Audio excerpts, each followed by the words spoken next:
তো অলরেডি আমরা গাজীপুরে চলে আসছি। এখন সময় হলো 1:50। আরও 10 মিনিট আগে আসলে এখানে আসছি 1:40-এর দিকে। বাস বাইক রাইড করছি 177.4 কিলোমিটার।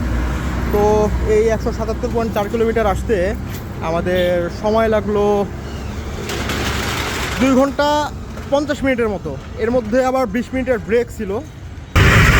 যে আপনাদের একটু আগে দেখালাম যে হোতাপাড়া গাজীপুরে আসি, খুব ইজিলি চলে আসতে পারছি অ্যান্ড খুব ফাস্ট আসছি, রাস্তায় খুব বেশি জ্যাম ছিল না। অ্যান্ড এখন আমরা গাজীপুরে, এখানে দাঁড়ায় একটা ব্রেক ছিল।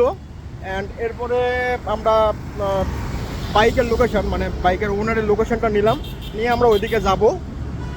তো জিক্সার রাইড করে ভালোই লাগলো, কিন্তু সমস্যা একটু ফেস করছি। সেটা হলো ওই যে আপনাদের আমি যখন বাংলাদেশ মোটো স্পোর্টসে গেছিলাম, বাইকটা যেমন প্রবলেম করতেছিল, টোটাল ছেড়ে ছেড়ে দিচ্ছিল, এই বাইকটা তো সেম প্রবলেম আমি পাইছি। এছাড়া বাদ বাকি ওকে। সো এই হচ্ছে বর্তমান আপডেট। এখন ডিরেক্ট আর কি বাইক নিতে চলে যাব।